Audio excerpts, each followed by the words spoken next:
Hello and welcome to another episode of the Selfish Podcast. Today we have Dr. Monica Jackson, who I'm excited to connect with, share with you, the audience, and get to know a lot more and just find out her life, her story, and her journey. So welcome Dr. Monica. How are you today? And can you share with me and the audience, where in the world are you and what time of day is it for you? Thank you for having me, Luke. I'm so excited to speak with you and your audience. And I am in Southern California in the USA, and it's sunny. It's about 100 degrees out today, and it's a beautiful day. Nice. I am from the UK, but I'm in Spain at the moment, and it is incredibly hot. I don't know what it works out to your temperature, but it's 40 degrees here in Spain, which I think is 110 maybe in yours. I'm not too sure. That's hot. It's very hot. Luckily, it's the evening that we got this call because it's 9 p.m. here for me. My only issue now is possibly mosquitoes, but I've got a cover to wrap over. So halfway through the show, you might see me swatting a few mosquitoes or wrapping myself up. It is quite bright for 9 p.m., you said? Yeah, 9 p.m. The sun hasn't set yet. It will be dark around 10, half 10. It starts to get really dark. Oh, wow. But, yeah, very long days at the moment. Very hot, very long days. Wow. Yeah. Kind of nice to have long days. Yeah, no, I say you can get a lot done. With the heat, I find it really hard. I can feel how much energy it takes to do basic tasks when it's so hot. Yes, luckily, I am next to a river, so I've been jumping in and out of that pretty much every hour. I think I've been in it 6 or 7 times already today just to cool down. Good. Yeah, good. What I like to do with my guests to get to know them on a more personal basis is start from the beginning and hear about their childhood. Can you paint me a picture of what life was like for you, say pre-10 years old? Like what did your parents do? Where did you grow up? And how was life? Wow. Ooh, that question I wasn't expecting, but 10 years. I'm going to say I grew up prior to 10 with my mother and my stepfather. In Southern California, we were a very close-knit family. We did a lot of things just celebrating. We were a very religious family. We attended church every Sunday, pretty much sun up to sundown on a Sunday. Our friends were in church. We did a lot of church activities. We actually lived what we were taught.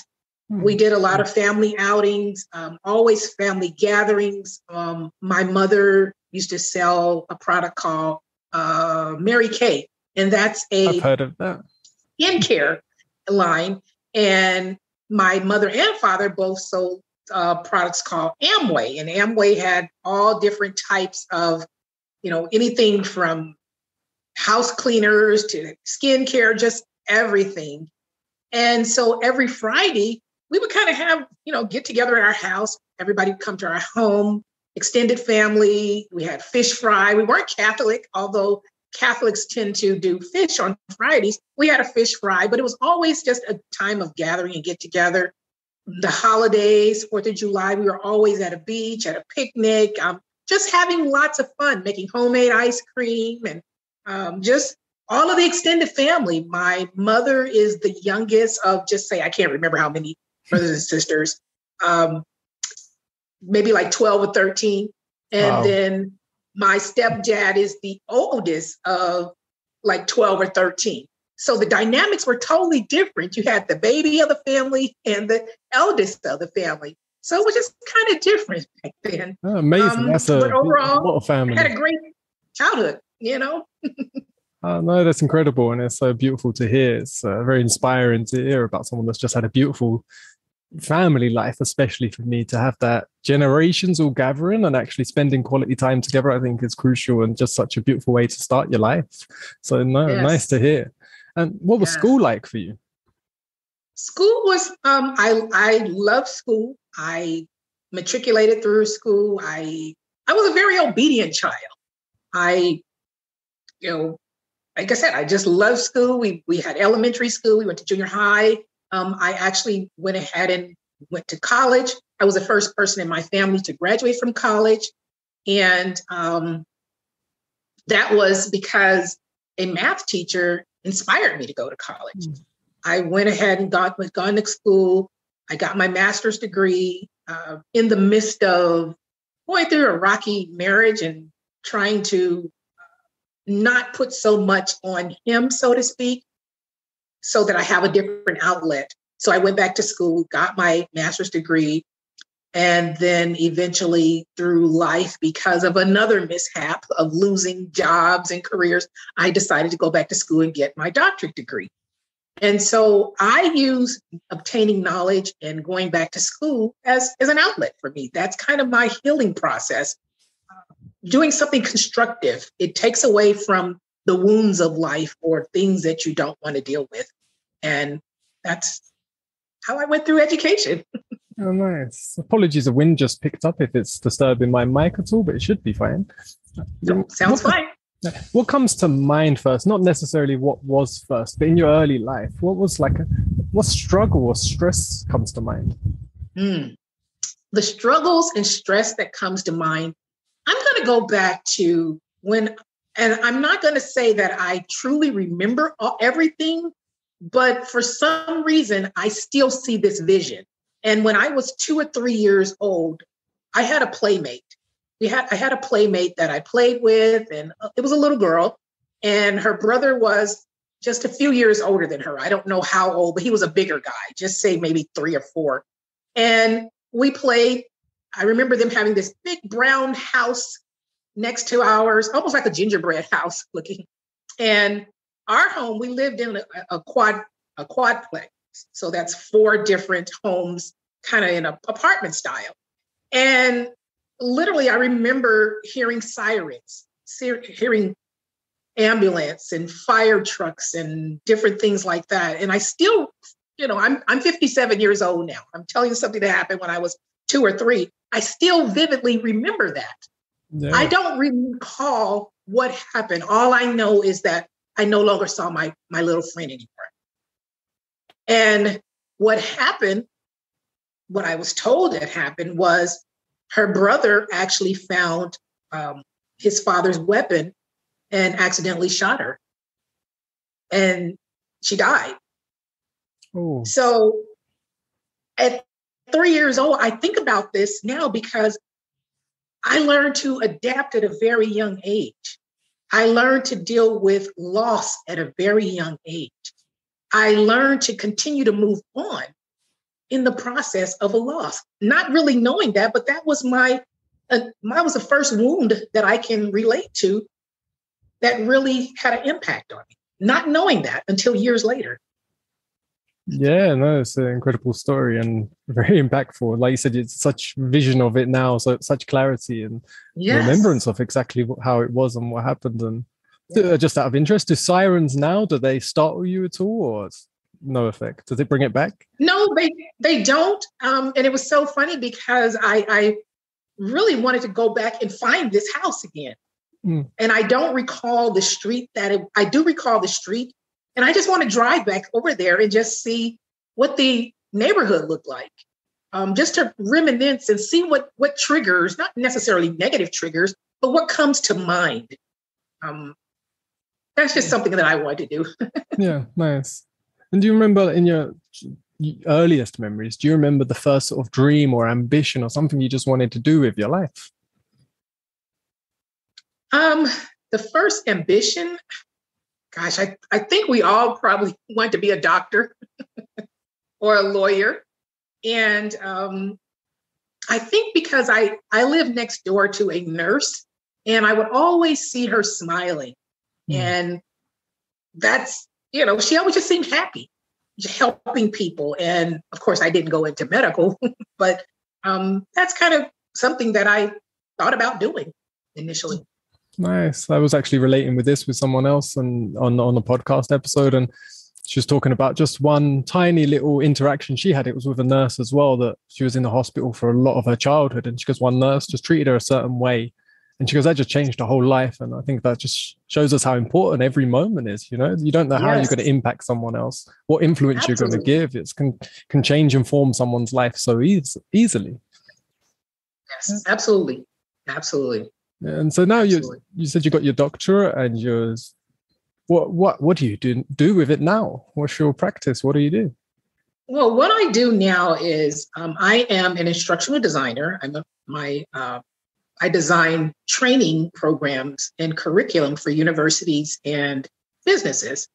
And my doctorate degree is in educational leadership. So that's kind of what I do. I teach part-time for universities as well. And it was something I just stumbled into. It wasn't something that I set out to do.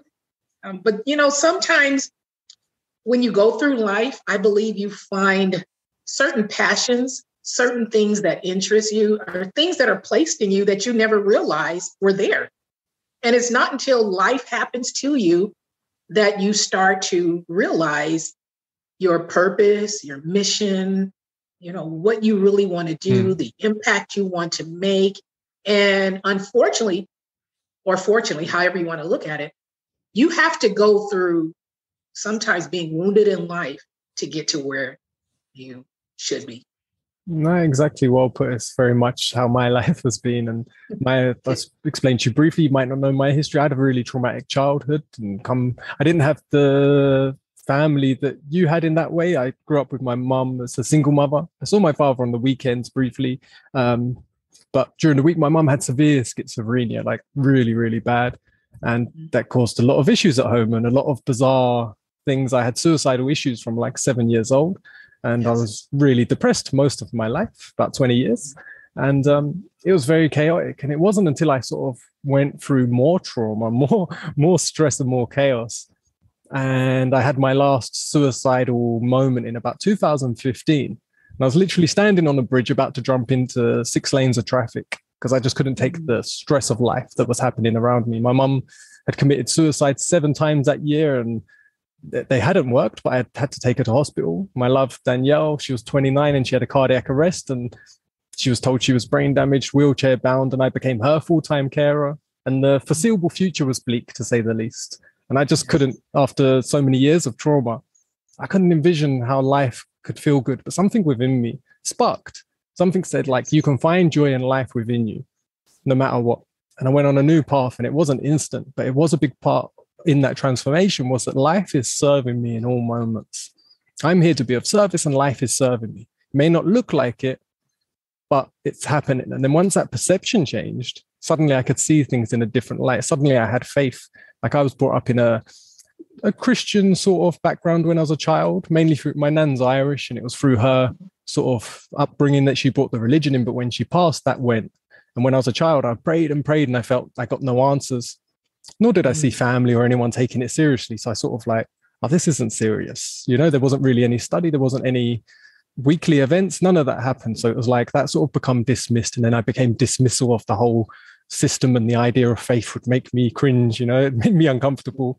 And now I call myself a man of faith. It's like there's a faith in life. There's a beauty in life. And you can thrive in that, in chaos. And that was the sort of epiphany that I had. And apologies, there's a motorbike coming past. Where I am in nature, there's a dirt track, and so it might be a little bit noisy just for a second. Just wait for him to pass. But yeah, that was a big transformation for me, was going through that process and realizing exactly how you said it, and coming to that with that, like you said, it's a choice. You can see it either way if you want. But one is a much more beautiful sight and one isn't. And I've seen both, and I definitely want to stick to one just because it's much more comfortable. I can smile. I couldn't smile for years. I could smile just for nothing, almost, just for life, just for living. Yes. Well, and I want to touch on some of the things that you just said, because yes, I told you about my childhood. I told you about how I was raised, how I had a great childhood family. That changed. It changed. It was no longer the family that I thought it was.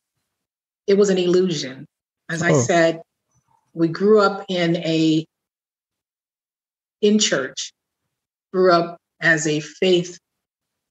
My parents ended up divorcing. And I want to say that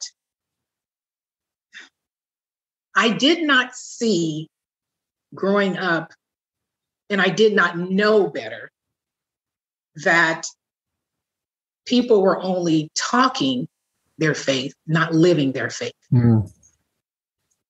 I didn't realize that people spoke of this God, but wasn't living as if there was a God. I didn't see them. I saw how they act on a Sunday, but Monday through Saturday, life was totally different for them. In their language, in their actions. One of the things that I definitely pride myself on is being very authentic, who I am all the time. My language or voice may change, but overall, my character, my integrity is the same, no matter what. And I found that growing up, that wasn't the case with me, even in my family. They had this illusion, but did you value your marriage? Or did you value your wife? Were you excessive and tipping out, so to speak? So I talk about in my book, Wounds of Wisdom, about growing up in the church and literally seeing my stepfather behind a building with a woman that wasn't my mother. Mm. I talk about later in life about my mother being in an adulterous relationship for over 40 some years. The impact that that had. And we keep quiet, we keep silent, and it's accepted. It's condoned. And a lot of times, too much in life is condoned. We keep silent about things, and it hurts people. It wounds people. People live as if they are the only ones impacted by their decisions and their choices. I think people are very self-centered, not selfish. Selfish means self-care. We're not taught to love ourselves. We're taught to do and fit in to what society wants us to become. I believe that if we say things enough or are taught things enough, hear it over and over, we will believe it. And I think too many people don't know themselves. And I know that for me personally, I struggled in many areas with respect to my gut and my instinct. I kept silent when I should have spoken up. I didn't speak up because I was concerned about not telling the family business, not wanting to embarrass anyone, not wanting to look, upholding an image that someone else had given me to be, not necessarily who I was. So it wasn't until I was severely wounded by my family, by my church, by my workplace, that I said, you know what, Dr. Monica, you're losing all of these other things. People could care less about you. And I feel that way, that people really don't care about you unless there's something they can get from you or you have to offer them when it's convenient for them. They want you to be there for them. But when you need them, they're not there. And I talk in my book, I talk about friends' wounds. There's a chapter in there. One thing about me is I always will speak up. I'm not going to tell you what to do. I'm going to say, here's some options, you choose. If something is wrong, I'm going to bring it to your attention. If it's right, I will say so. That's just the type of person I am. And sometimes when you walk in being authentic and true, people can't handle that. People want you to be what they want you to be. They want you to stay in this system that is not embracing you, staying in this place that's harming you, going back into a place that's wounding you. And it's no wonder we see all these abusive relationships. We see so much going on in the world because we're condoning things. We're not dealing with it.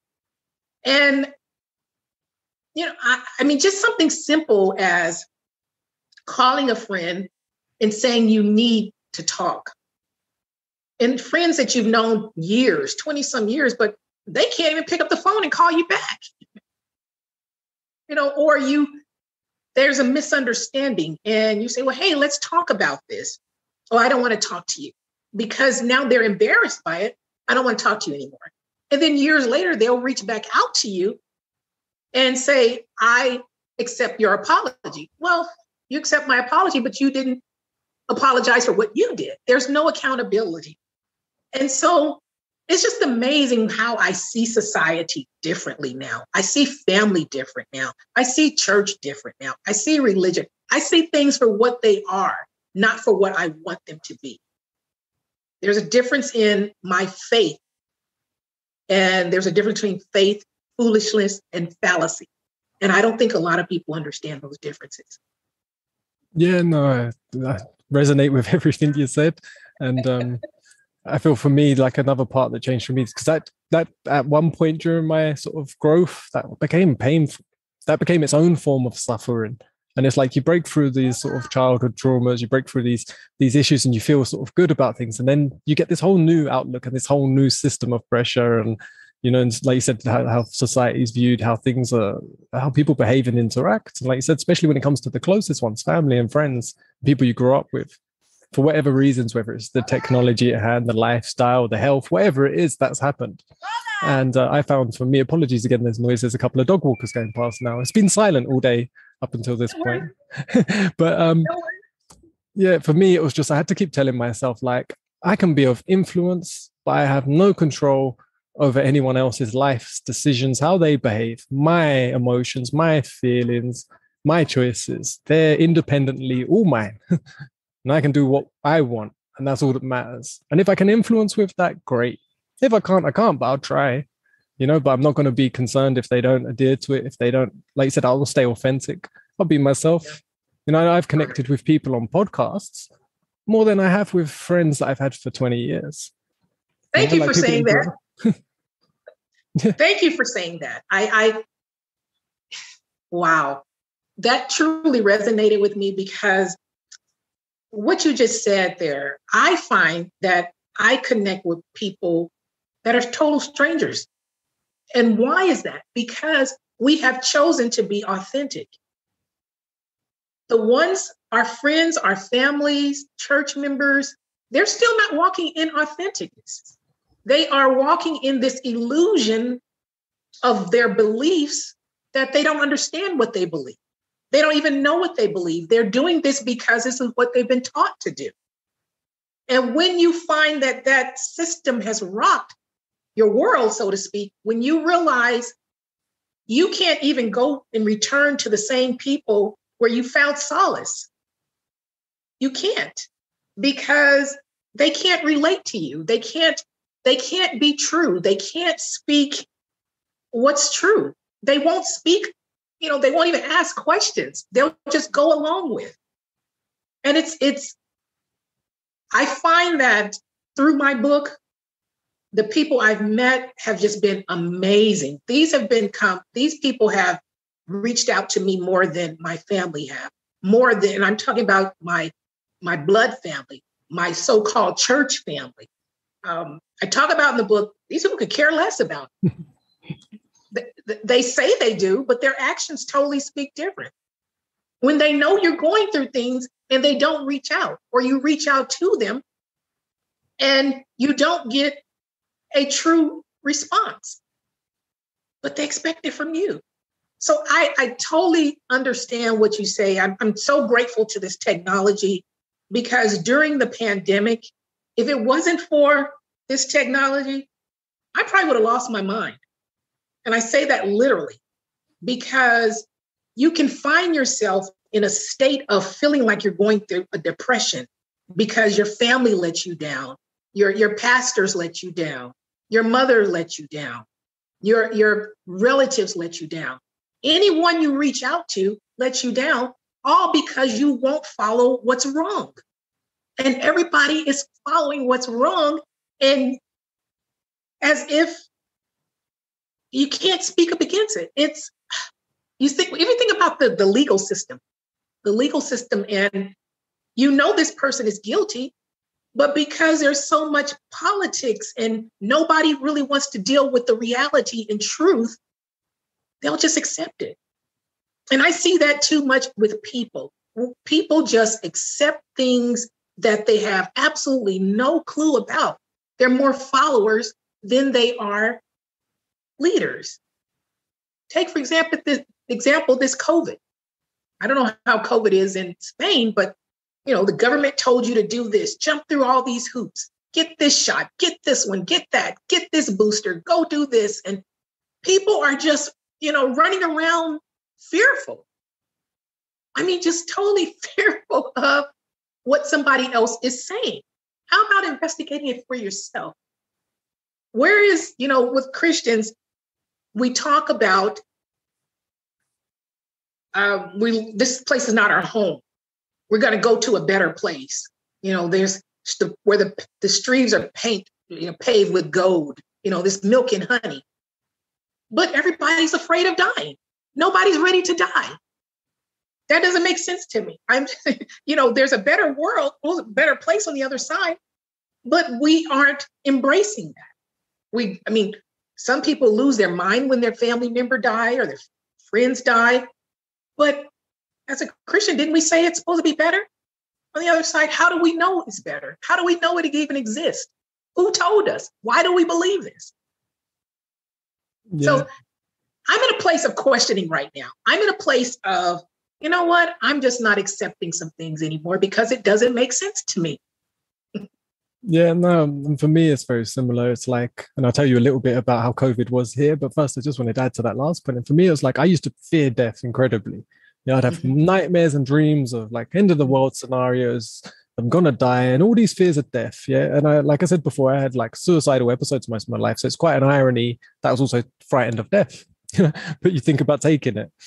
It did make me question life in general, which was good and a blessing, but it was this immense fear. Whereas now I have no fear because I'm like, if I die, I died authentically. I'm not looking for it. I'm not asking for it. I'm not welcoming it. I do my best while I'm alive and I act that way. And then if I die, then I die at some point, whether it's today, tomorrow, in a moment, I don't mind. I'm not asking for it. It just happens. But I'm going to live to the full while I'm doing it, being productive, being of service, and trying to actually bring some harmony into the world. I'm always trying to counter that balance. I'm like, how much more balance can I bring into the world than I take? Because we're always taking through so many things, like you said, through others. I'm always looking at these podcasts, looking at how I serve on YouTube, and I'm just thinking, what's the most I can give? I don't care what I get. I'm just trying to give as much as I can. And I think that comes from like you. It's like, I felt so much that everyone else just wants to take. I don't want to do that. It makes me cringe. It makes me feel uncomfortable. I don't want to take, so I'm just content in as much service as I can provide, and like I said, allowing others to do whatever they want to do. If I can influence them another way, I've like with you in your book, I've had some beautiful messages and people said really impacted their life and changed them for the better. And like we said, we don't know if that one moment changes one person and they go on to change thousands. You never know. Yeah. If you can bring them something beautiful, maybe they'll bring something beautiful. And, maybe this will change within time. But yeah, there's a lot of people out there with a lot of fear. I found one thing through fear, it's not productive. You don't get a good job done. So with all these people out there full of fear, it's like you're not in your most productive. So if there is whatever there is, a chaos, an extreme event, you're fearful, you're not going to be productive. Who wants a fearful warrior going to fight to save their family? You want the brave, courageous one. You think you're going to survive. And as for COVID here in Spain, it was one of the most extreme in, I think, Europe. We had that in Italy because they got it quite early. And they shut down things and tested things, I think, before they did in the rest of Europe. And at the beginning, we were shut down for like 4 months, I think, where you weren't allowed to leave within 50 meters of your property. If you went to the shop, it had to be the local one. You had to have a receipt. You could only have one person in a car. There'd be police stops and checks to make sure that your receipt was from the local one. And you had a sheet with your address on it to say that's where you live. So they could verify that you are from that town, that you have gone to the shop and that you have gone and shopped for food and products like that. So it was quite strict, in that sense. I was very fortunate in that situation that I had stayed on a friend's piece of land and they were the management of a luxurious golf resort in Spain. And because of the event, they shut down the golf course, but we had permission to use the golf course as our garden and that counted as private property. So we got to walk around that for the 4 months. So that helped. Nice. So, weren't quite 50 meters for us, but the rest was hard. And that form for me, like I said, with my mum having that mental illness and doctors telling me that it's most likely you're going to inherit it. You could get it. They didn't really know much about it. And, you know, it was just, you was always given that fear when you was a kid. And like I said, full of fear. And that made me really intensely control my mind and my actions. I went to the gym, worked out. I was like, I got to take care of my body. How do I take care of my mind? Don't drink, don't do drugs, don't do all them things because your mind's precious. And that led me in that very controlling mindset for a long amount of time. So when that happened and someone's taking that control from me, that's like can bring an extreme discomfort because you're not in control. But at that same period when that happened, I was also going through the idea that if life is serving me, if this is meant to happen, and I can't control the external, I can only control my own internal self. It also became quite ironic and funny that I was able to go through it a lot smoother because I was just thinking, this is a really good test of that for me. Life's testing me right now to show me that I'm not in control of the external. So all that control I want, just focus it within. And I love that you said that because, one of the things I try to do, even through my book and just me as a person, to give people to tell themselves, love yourself enough to love yourself. Give yourself permission to love yourself. Give yourself permission to heal. Give yourself permission to be happy, to be at peace. And whatever that takes is what you do. Because I feel that if you're not whole, you can't serve anyone else. You're going to harm and hurt everyone else. You're not thinking properly, just like you were talking about this control that, that we had during COVID. Well, if we're under this control, we're under fear, we can't function. We can't think. I mean, I didn't know what was going on a lot of times with COVID because I didn't watch the news. I turned it off. I could not control it. So why allow that into my space?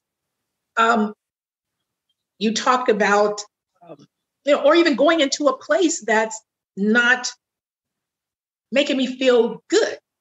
That's not bringing me peace. That's not serving me, adding value to my life. In fact, it's making me feel uncomfortable. And when I'm talking about a physical church, making you feel uncomfortable there.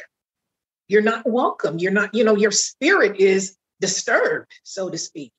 But you keep going back because you're taught that. That's what you're taught to go there. But then you're on the opposite side. Well, why would you continue to go somewhere that's continuing to wound you? It's almost like returning to abusive relationships. You have to change your mindset. Thing that you mentioned about your mom and her mental illness and how they said that you could have that. Well, I don't receive any of that either. And until you find your own space or someone that can tell you something different, sure enough, it's possible because that's the environment you were raised in. You are doing the same things your mom's doing in that same environment. If you are doing the same things, eating the same things, same lifestyle, then you have a higher propensity of that illness.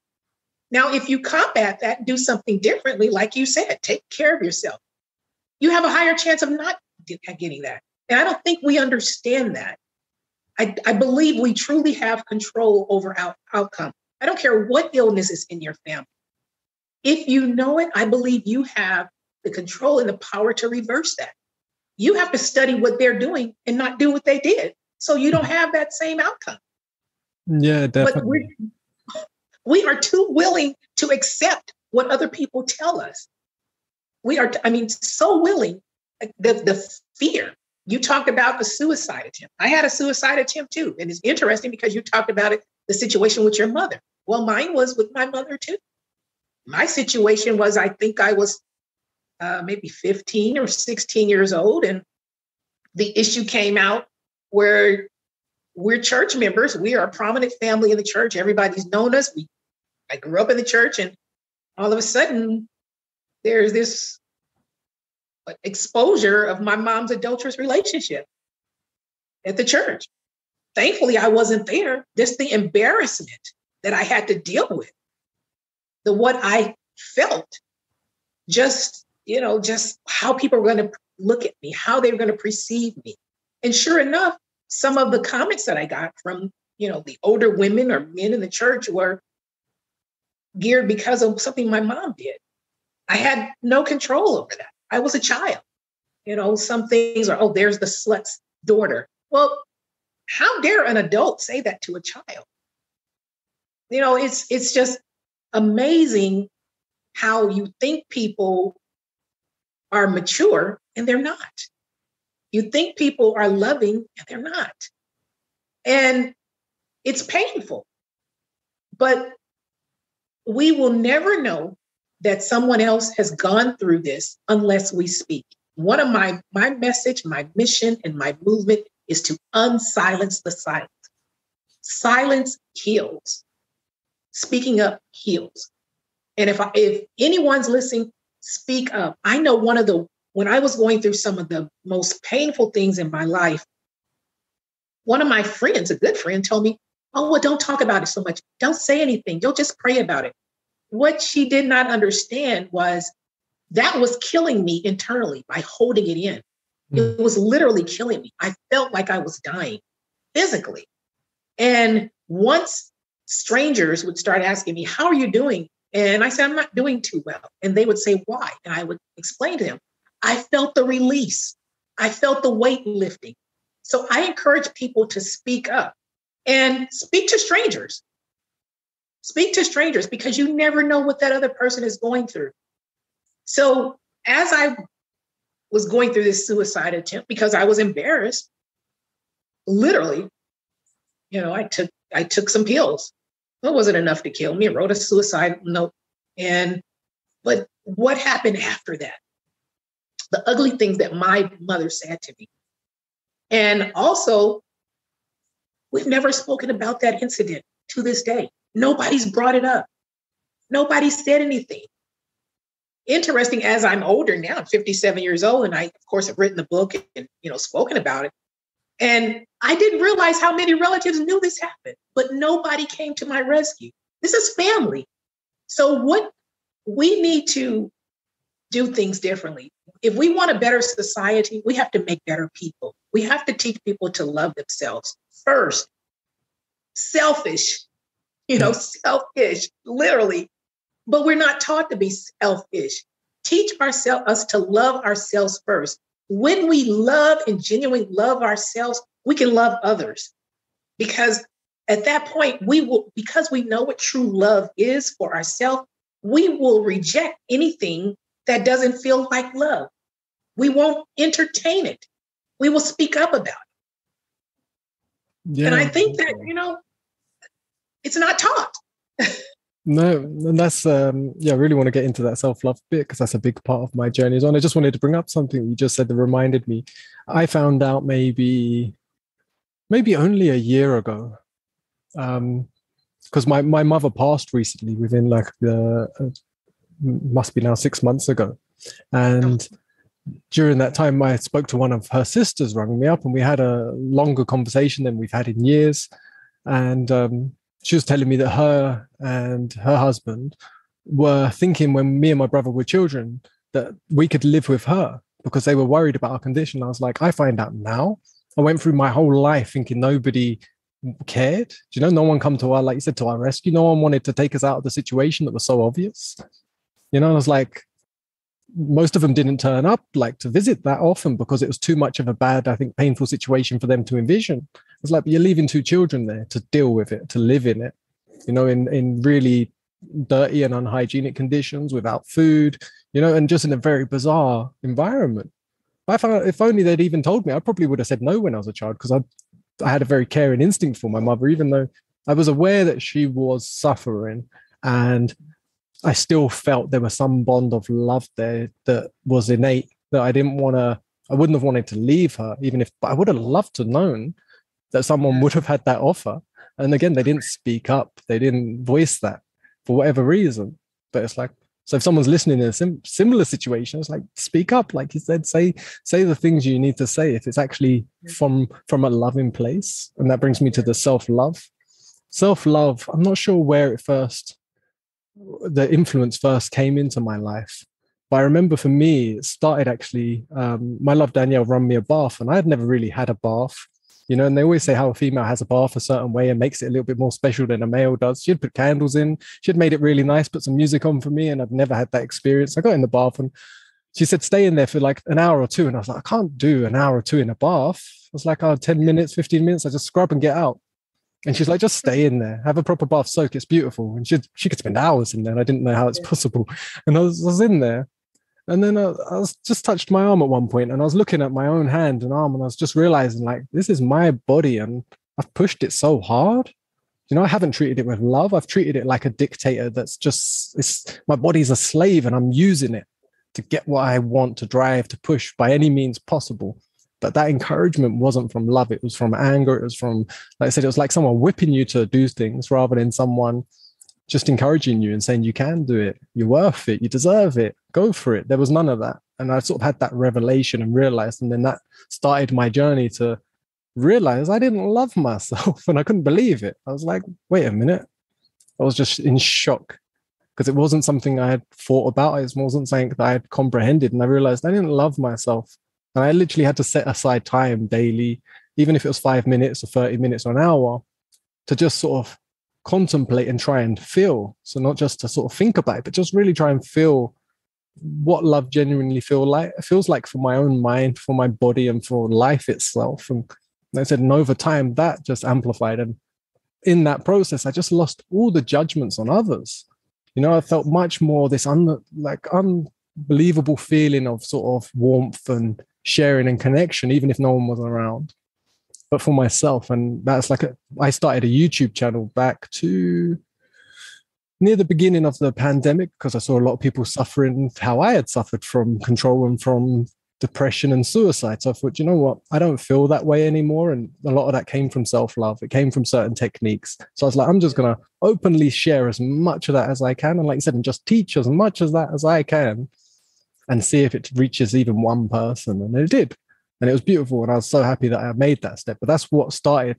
And then like a year later, after talking so much about myself, I thought, oh, I want to hear other people's stories and journeys. You know, and that's how the podcast started. And that's why it was called The Selfish Podcast.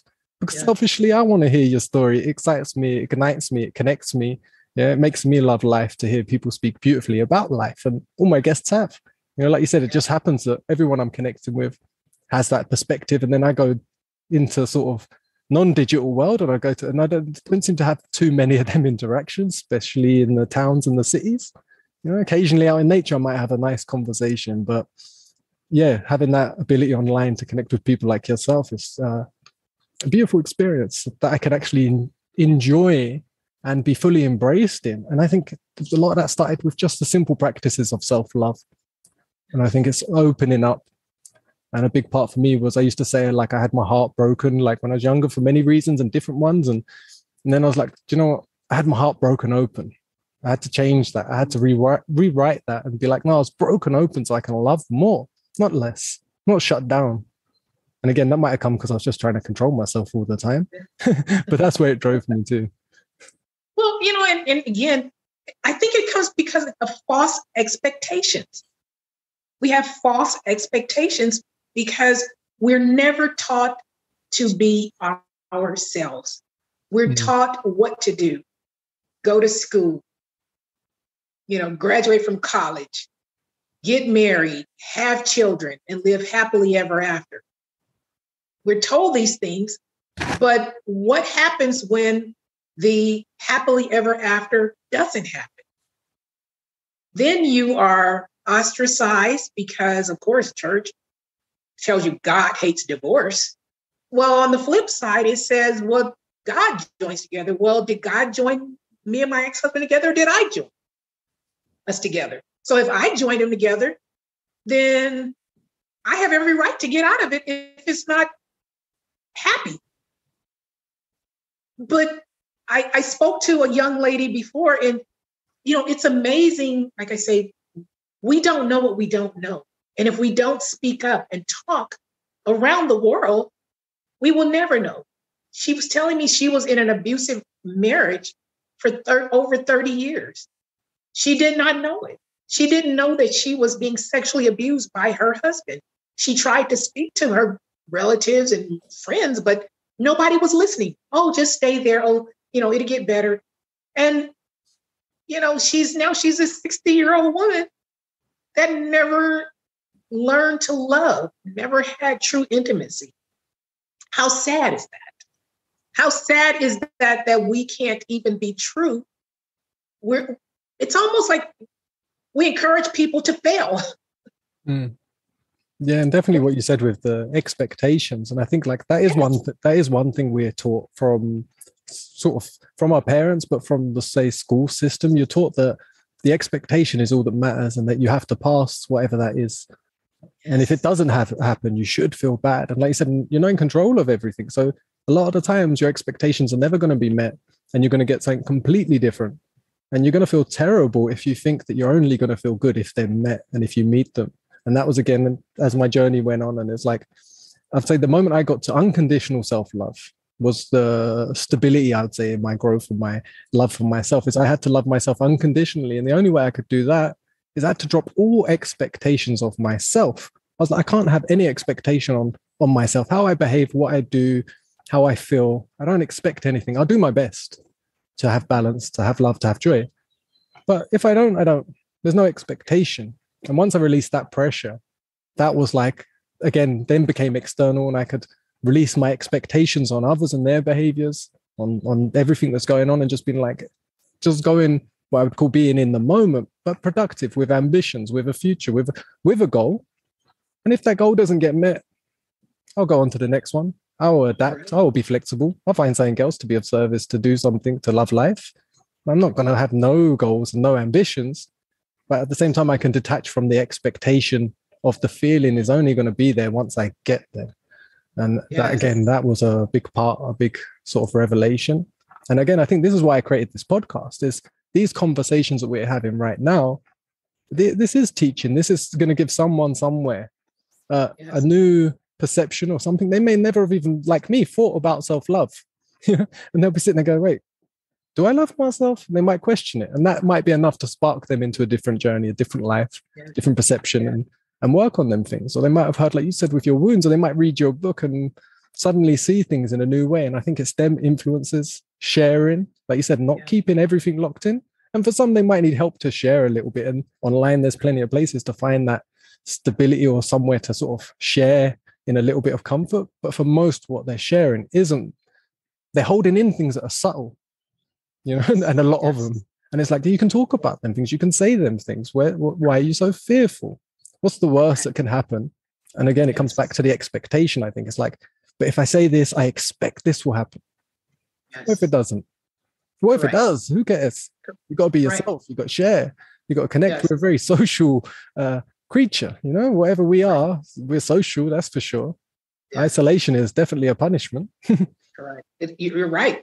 And it's so funny because I feel like when I wrote this book, I didn't set out to write this book. It was because of pain and loss. And I wrote the book literally in 7 days. And I can't believe some of the things that are in the book. I'm like, oh my goodness, why would you say it like that? But that's how I felt. It was very authentic.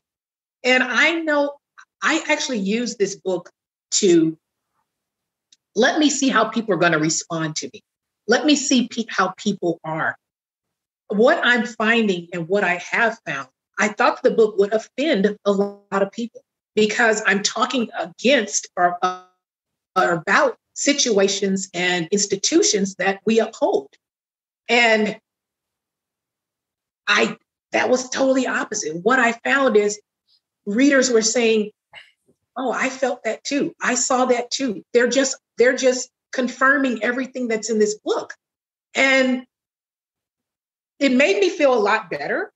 It made me feel, wow, okay, I wrote this. But then it angered me. It angered me because I said, here I am, 57 years old. Why didn't I know that somebody else has gone through this already? Why didn't I have someone that I could have gone through this, held my hand, or just spoke to? And the reason is because we have to keep silent. We keep silent.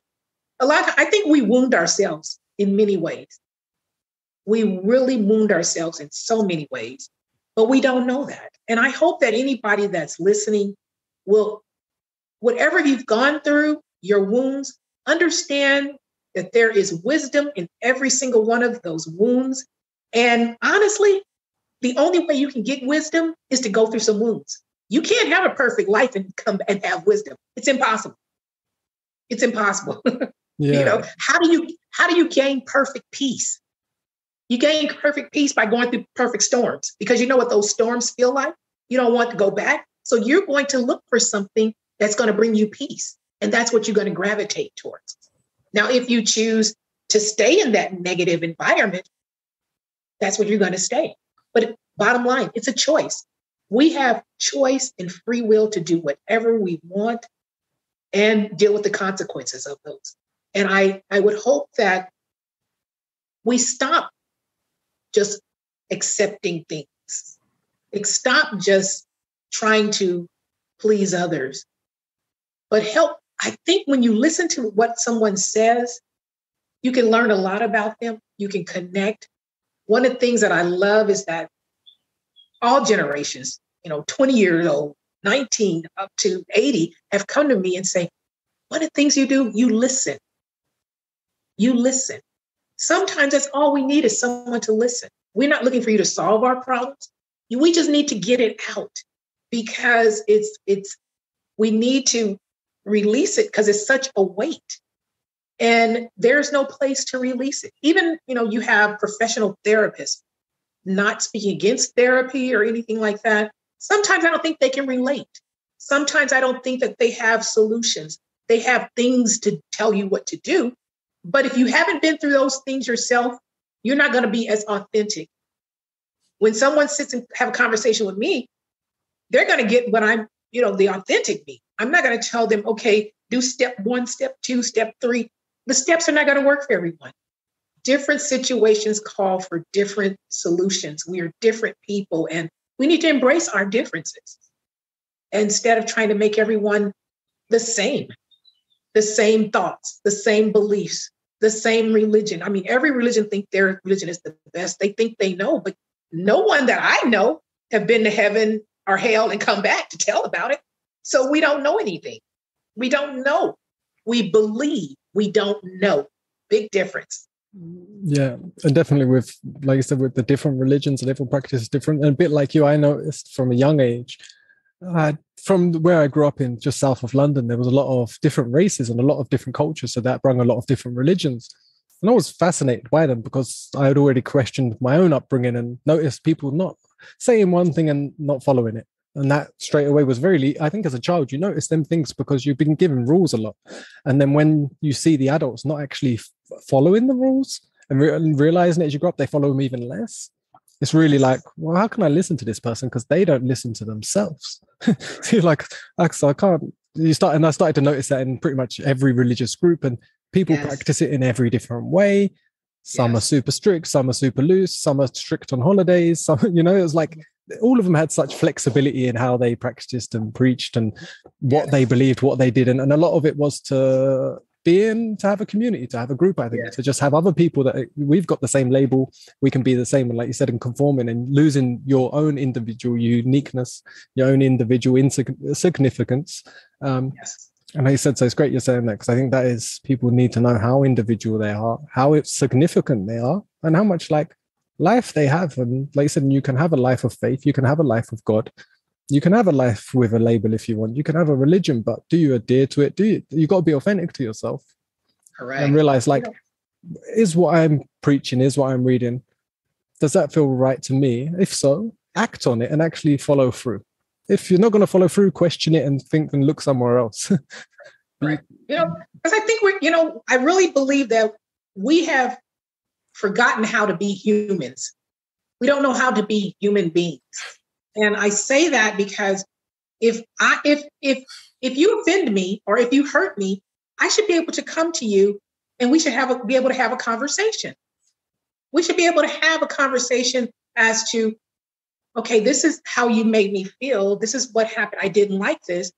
And we should be able to resolve that. But what I get, the Bible says, go to the person that offended you. When you go to these people and you're ostracized, you're told you're out of line, you're wrong. That's because they're trying to get something from you. And I think it's the saddest thing. Or if you go to them and you need help and someone say, okay, well then pay me to pray for you. Pay me to listen to you. It's really it's just sad what we are experiencing. Of course, you pay anybody, they're going to do exactly what you want to do. Where's the being authentic in that? So I just hope that, people start taking time to themselves and get to know themselves. And I think, honestly, that's what the pandemic was trying to teach us. It separated us. It isolated us. It required us to be with ourselves. Some people never have been alone with themselves and were forced to be with themselves because of that. They found themselves in that. I know I wrote this book during the pandemic, literally last year. So I understand, that's a wound. COVID was a wound, but there was wisdom that came out of that. There's a lot of things. And I like the title "Wounds to Wisdom." Sorry if I keep twitching. A lot of mosquitoes are coming out. Your mosquitoes are bother you. Hopefully, I've still got enough blood to pack away and walk after this. But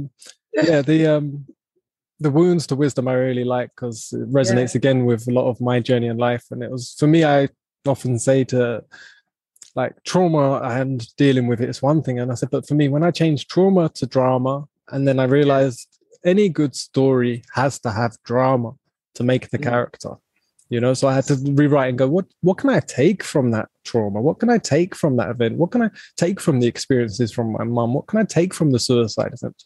And actively making the intention to look for something that's useful. I think you mentioned earlier something like that, to put something to use. It's like you got to make these things actually useful in your life. And to me, it's useful in your service to whatever your purpose is. And I believe everyone has an innate purpose, and I don't normally deliberately drop in my own book, but because it resonates with exactly what you say. And I created a book during COVID, just a fairly short one. And it came by sort of chance. I was actually writing a really long book, and then I ended up writing this shorter book, and it was called The Self, Who Am I? And it was like trying to give a perspective and clarity in someone's identity and a direction to a purpose, because I believe everyone has an actual core purpose. And when you're not acting towards it, you're going to start to feel unbalanced and get served by life influences to try and re-put you on your path. And I think most people don't really have a core identity to actually their life and themselves. So that's what created for me. And what inspired you? And I know time's getting short. I think we're coming up to an hour, so let me know if you have to jump on. We'll do another 5 minutes or so, but if you have to go, let me know. But what sparked you to actually put that sort of, say, pen? Probably wasn't pen to paper these days, but what sparked you to put pen to paper to actually get the book going? January 29th of 2021, during COVID, I literally lost all of my contracts. So I had lost my contracts during COVID, but I lost this one. I gained this one back and lost it again. And the comment that was made was that I wasn't meeting expectations. I had the contract for years, so that wasn't true. So 2 days later, I felt like my God, the God that I resonate with, was waking me up every day for 7 days. And I just was sitting at the computer, just typing. Everything just flowed. Everything in the book just flowed. And 7 days later, after writing 8 to 10 hours a day, there's the book, Wounds of Wisdom. And it was written in 7 days, 7 chapters: friends wounds, workplace wounds, church wounds, family wounds, marriage wounds, business wounds, and children wounds. And it all just flooded out. It just came out. But when I finished, I felt a release. I didn't realize the weight that it was holding on me, over me. I did not realize how much it was burdening me, how much I was just kind of going through life in many respects, not using my true identity and my gifts. But I saw them come out in the book. And I was actually too embarrassed to release the book. So I had 2 people read the book that didn't know me, and 2 people who knew me. They didn't know all of the story, but all the positive feedback. Oh my goodness, I went through this. Everybody could relate. It was just overwhelming. So again, here I am with 4 people that could relate. that now I can talk to. I can share some of these things. I don't have to be judged. I don't have to be, well, told just pray about it. Just go be quiet. No, we can relate. We can talk. We can help each other through these wounds. And with that, I published the book. I let the book stay as is. I only moved one chapter around. And that's how this book came to be. And the positive message that is had, the feedback, it's overwhelming. It's alarming to me. It saddens me, but it's also encouraging to me. It saddens me because, like I said, people are still going through this, but people are finally starting to speak out.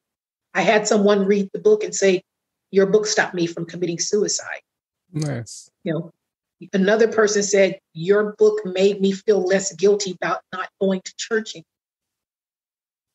I'm not trying to tell anyone what to do.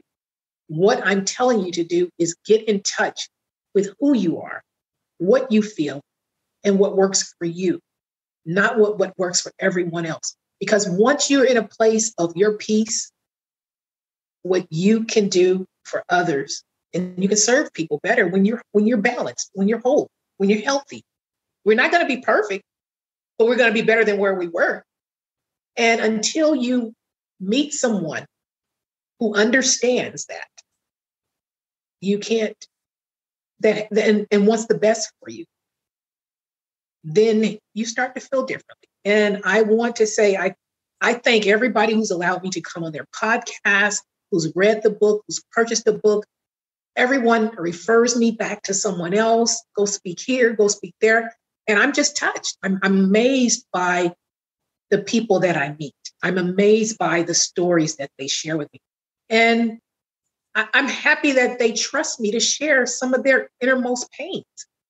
And then they leave encouraged. They tell me things that they said they've never told anyone else. And like I tell them, okay, well, you're not the only one. Once they realize I'm not the only one, I'm not, you're going to be judged anyway. Some people are not going to like you. Some people are not. If they don't like you, oh, well, let them go. Gravitate towards people that loves the authentic you. Period. Yeah, and I definitely see in society pretty much everywhere in the world that I see. I don't think there's any place so much you don't see it. But they said that fear of judgment, fear of other people's opinions and how they're going to. And it's like if you really are so concerned about all these other people, like you said, work on yourself. You'll be able to serve them. Yes. Yeah, without running yourself tired, without wearing yourself out. And like you said, that will actually come from a good place where it won't shake you and you can feel that authentic. And it's easy to say, it's not an easy step straight away to take. So we're both speaking about it because we've gone through a path where we've started sharing these things, we started talking about them. But there's always a bit of hesitation at the beginning. Like you said, you was embarrassed to release the book. So if other people, these are normal feelings that are going to arise when you want to actually just let yourself a little loose and talk about things that are truly important and help you identify yourself and love yourself. Yes. In time, that continued repetition and pattern will grow. Like for me, the first time I met a girl unexpectedly when I was 15, fell madly in love at first sight. And, then we ended up together somehow. And I don't even know how it happened. And I hid my whole life. I kept everything a secret. She didn't even know about my mum for 2 years. I didn't tell her about my mum at all, and somehow managed to keep that a complete secret. And the day that I decided for some reason to tell her, she might have even asked to meet her or something, and I couldn't utter the words, my mum's ill, without just a complete meltdown, breakdown, tears, shaking, feeling like I'm going to vomit. And that continued for, apologies, that bike is returning. So I'll just give it just a moment. I can cut this bit out maybe.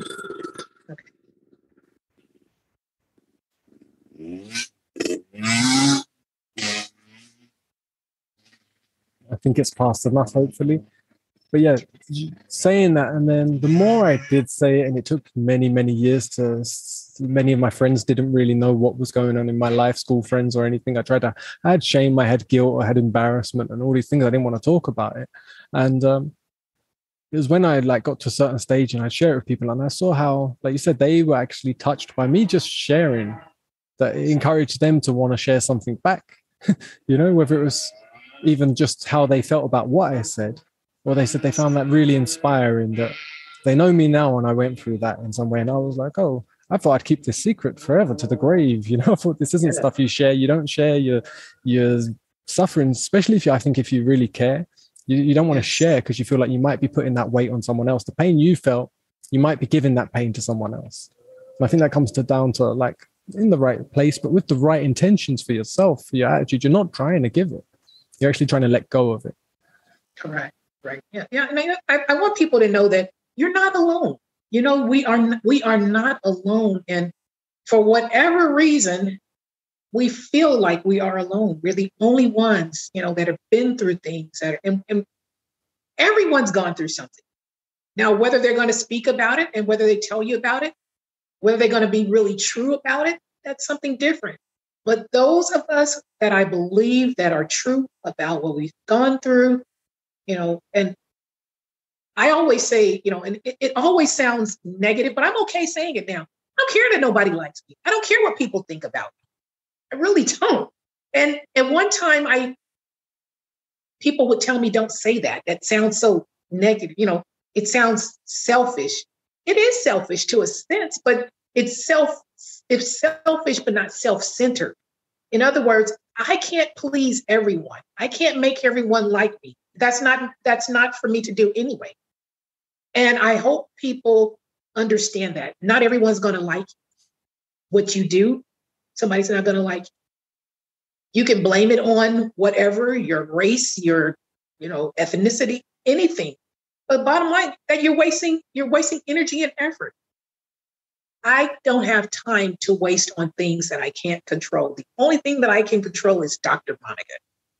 And hopefully I am the example that will help someone to discover their peace, discover their joy, to live authentic, to embrace and pay it forward, help someone else. That's who I am. And anything that disturbs my peace, I leave it alone. I don't care who it is. It's not easy.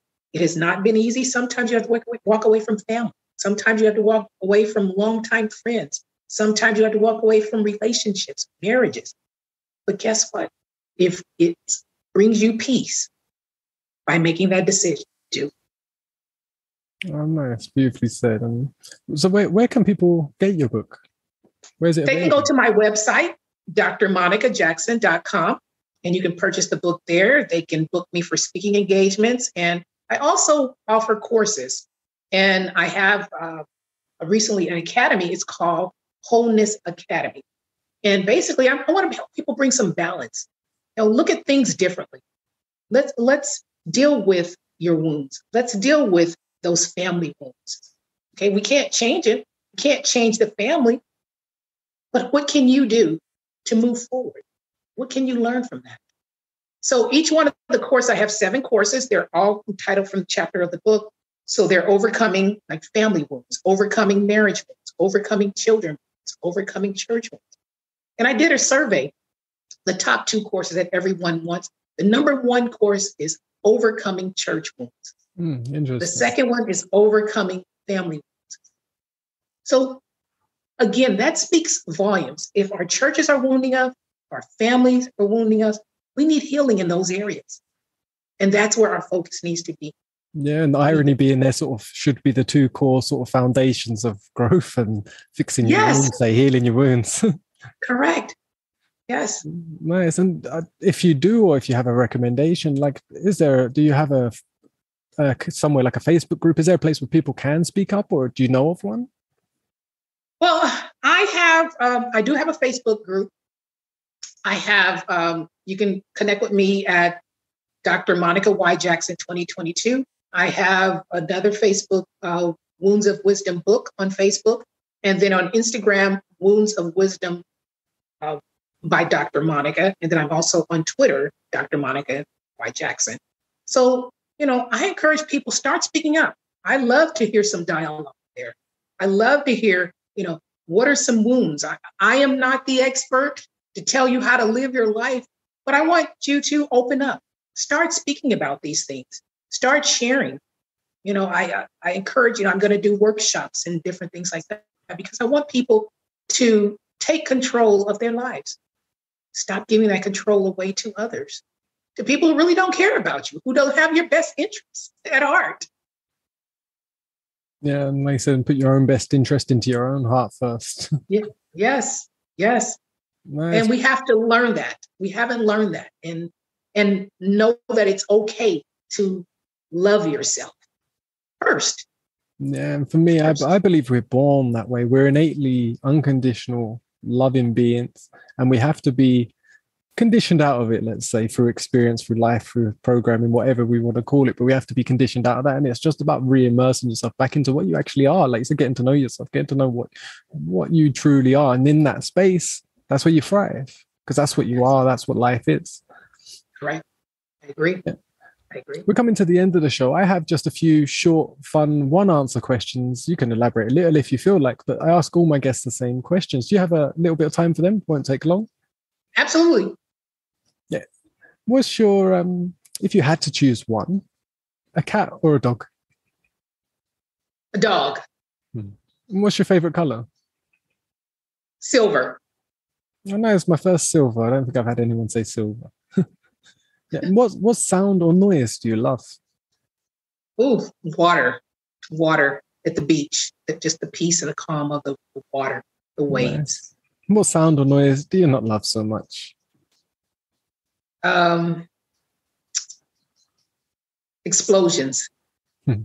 Sonic booms. What do you love about yourself? I love that I love myself. I love that I am true to myself. I am authentic. Nice. I genuinely love myself. Nice. Beautiful to hear. And what do you love to see in other people? I love to see joy in others. I love to see people enjoying life. Just enjoying, no expectations, just enjoying life, whatever you feel like doing at that time. Nice. The very last question. What do you love about animals? This can be in nature, it can be pets, however you see animals. Animals, they just seem to be committed. Community. Unity. Nice. Yeah, I love that. You can learn something. Well, it's been beautiful to hear your life and your story and to get to know you more personally. I really resonated with what you shared, and I'm very excited to share your story with my audience. And yeah, so grateful and appreciative of you being here. Especially, sorry, I'm still jumping because the mosquitoes trying to not get them in my eyes and up my nose. But no, it's been great to have you, and yeah, to hear your openness, your open heart, and your authenticity. It's always beautiful. So thank you so much for contributing. And thank you for your platform and the opportunity to share. All right, well, have a beautiful day. I think you said it's early for you, so you've got the whole day ahead of you. So I hope it's a great one. And we'll catch up one day in the future. Okay. Take care of yourself, and thank you again. We'll do it for the listeners. I'll put all the descriptions and the links all in the description so they can follow through and find you and check out your course, check out your book, and highly recommend it. And I think they'll be motivated too from listening to your words. Okay. Thank you. Have a great day. Okay, you too. Bye-bye.